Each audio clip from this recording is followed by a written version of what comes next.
Hi, hello. It has been entirely too long since I filmed a video, and a lot of you guys have been asking me where I've been. So let's get into that, and let's also react to some stuff today. So quite honestly, I just got really overwhelmed with how quickly my channel was growing. I wasn't quite sure how to navigate it. I wasn't quite sure what you all expected of me or the kind of content you were looking for. And that made me just basically freeze, which is a horrible tactic, quite honestly, but we are unfreezing. We are thawing out now. So let's shake the dust off and see how far the cultural decline has plummeted since I've seen you last. Hi, hello, editing Ashley here. So I have tried every possible way I can think of to get past copyright issues with this video because of this next clip that I'm about to play. So unfortunately, I am going to have to mute the audio and then just do a voiceover telling you what they're saying. And then hopefully they will let me actually post this video. So we're gonna try that way. Okay, thanks. Okay, so this is Margaret, and Celia is talking to her, and Celia is accusing Margaret of doing something racist, and Margaret has no idea what she's talking about. And right here, the captions are incorrect. Celia is saying that Margaret has something quite racist inside of her, so you must have examples in your own life. Margaret goes on to explain how she works in environmental engineering, has no people of color around her or minimal people, perhaps with the exclusion of Hispanic people. Celia doesn't like her attitude. Celia says, I can say a racist thing you've done because it just happened. When you just talk to me the way that you just did.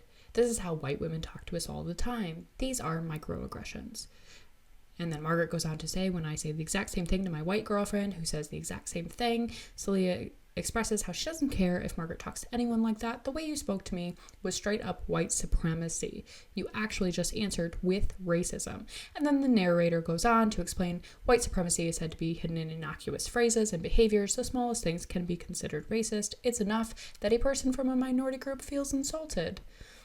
And then Margaret here claims that she's sounding terribly white and didn't know she was all that racist to start with, but she would be more aware of, or hyper aware of, her thoughts and reactions. I have no idea why anyone would want to subject themselves to that kind of torture, but first off, if you are talking to somebody who has a different skin color than you the exact same way you would talk to anyone else of your same skin color, how is that racist? Spoiler alert, it's not. It's just you interacting with people how you normally would. And it's the other person who goes, you have a different skin color than me, and I just don't particularly like our interaction or perhaps your tone of voice or the way that you are coming across to me, so I'm going to pretend that that's somehow racist, even though you've now just explicitly told me that you would have talked to anyone that way. See, that seems more racist, actually, because it's the person who is offended who is also incorporating the skin color into the equation, rather than the person who might just, I don't know, be tone deaf or lack some social cue awareness. It's just wild to me. It's like, I don't care if that's how you talk to anyone. Well, that actually does matter. It's very relevant. I just see this show as an absolute waste of money and time. It's not productive in the least. It's probably actually worsening racial relations amongst people. I think racism comes with intent. I don't believe in this made up imaginary idea of microaggressions where you're racist but you're not actually meaning to, and that's why it's problematic. Like, no, some people just say dumb stuff sometimes. Some people put their foot in their mouth. Some people don't phrase things the best way. And to expect anyone to at all times be very, very articulate and never say the wrong thing is very unreasonable. But more to the point, I don't think anything like this is ever going to help eliminate racism.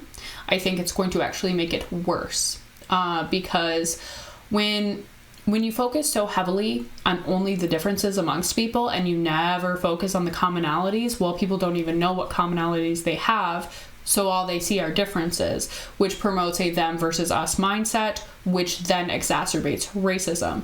In my opinion, that is my perspective. You can have a different perspective if you would wish. Make sure you leave it down below so I can kind of see where everyone else is at on this. But that's what I personally think. In order to create actual unity, you have to create commonality. You have to point that out. You have to humanize everyone. And this struggle session of you're racist because you used a tone that I don't personally like and I just happen to have a different skin color than you does not help any of the aforementioned goals in reducing or eliminating racism from our society as a whole. Asexual people aren't protected by the Equality Act, and we should be. We aren't protected by hate crime laws, and we should be. We aren't included in the ban on conversion therapy, and we should be. We're still medicalized as a mental disorder, and no one's doing anything about it. Until now. I'm proud to announce that we have launched the first ever report into ACE experiences and discrimination in the UK. Back in 2021, I teamed up with Stonewall to start the ACE Project, the UK's first asexual rights initiative. Our first mission has been to gather insight into the issues facing the ACE community today. With this new data, Stonewall and the wider LGBTQ+ sector will be able to better advocate for ACE people to have the recognition and protection that we deserve. If you want to know why asexual conversion therapy is disproportionately impacting ACE women, how asexual people are being harassed and alienated at work, what needs to be improved for ACE people in education, and about the physical and psychological harm that's being inflicted on ACE people across the country, check out the report. It also contains policy recommendations, so we can ensure that ACE people aren't dehumanized, invalidated, or discriminated against on the basis of our sexual orientation. We deserve the same recognition and protection as everyone else. What do you need protection from? Who's discriminating against you because you don't have an interest in sex? I'm so confused. Are you confused? I feel so absolutely confused because I have no idea what you would do any of that for. Nobody cares if you don't want to have sex. Maybe except the people who just want to hook up with you, I guess. And, oh, they're lost. You're not interested. Moving on.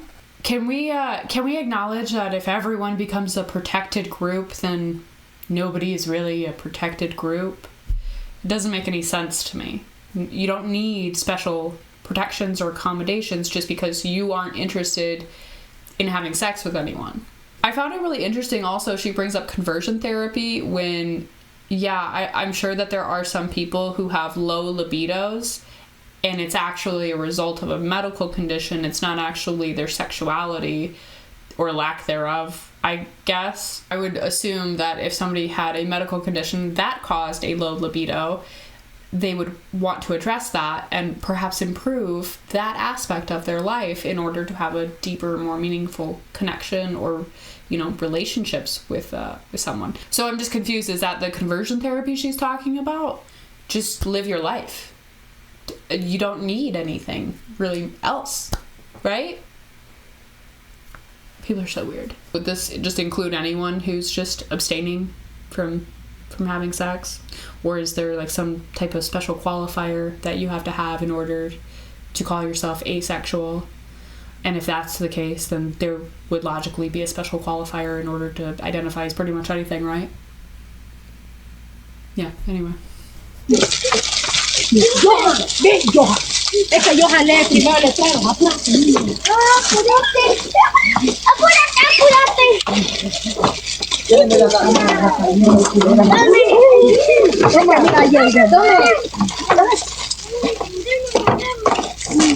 Ya no hay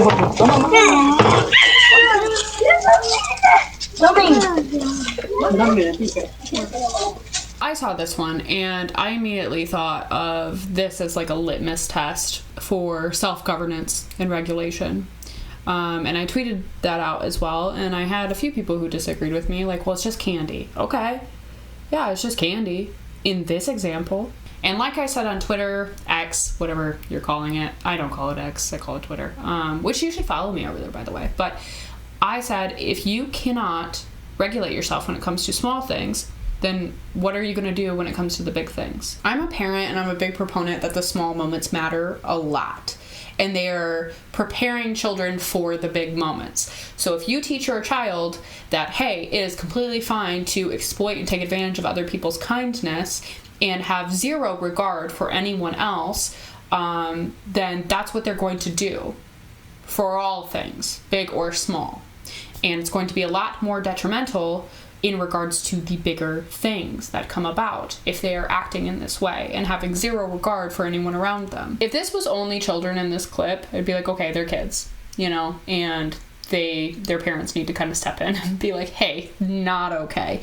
But it's not kids. It is the adults leading the way for their children and just shoving everything they can in a bag. And when we see a whole bunch of the type of clips from like California where we have all of these like mass lootings happening, and that's what you see people doing is just grabbing stuff and shoving it in a bag and taking off, it's the same thing happening here, isn't it? So do you think that perhaps if a parent is teaching their children that that is okay, that they might go on in the future to be one of the looters in all of the viral clips that we see? And I think if you complain about how society is now, but you completely disregard this type of thing, then you're not really being honest, because this is a micro example of a much larger issue. Entitlement, lack of regard for others, selfish behavior, greediness, all of that. Can men menstruate? No. We were talking to some college students. Some of the college students were telling me, absolutely. They're delusional. You got me. I don't know nothing about menstruating. Genetics. It's science, bro. Men can't menstruate. Period how? How do men get their period? They can't. Exactly. First off, I love James Klug, so go follow him. If you don't already, I would assume most of my audience follows him. So you know what's really funny to me is these people would probably be called bigots by a lot of the, you know, TRAs, the trans radical activists, if you didn't know what that meant. And it's so interesting. It just proves kind of the difference between chronically online activists and real people, because the real people are like, that's not possible. And all the activists would like to jump through a whole lot of mental hoops in order to somehow try to say that that's possible. That's such a ridiculous concept, because we all know what men are and what women are. We all know that. We all know the difference between being male and female. But for some reason, there's just a lot of people who are lying in order to virtue signal, to appeal to the people who they like and they support, just to try to make people feel good. It's a very strange way to lie about just the reality of our biology, of our nature as male and female. But I think that's going to be it for me for today. Again, was kind of just shaking the dust off on this one and just wanted to kind of jump back into it, look at some clips that I'd seen, give my thoughts on those. So make sure to leave your thoughts in the comments down below. I really enjoy reading your guys' comments and seeing what you think about various issues going on in our culture, in our society. It's just something that intrigues me. Don't worry though, I'm not going to go into full blackout mode again. I am working on some stuff, and I have been working behind the scenes on a number of different things, and hopefully you'll be able to see those soon.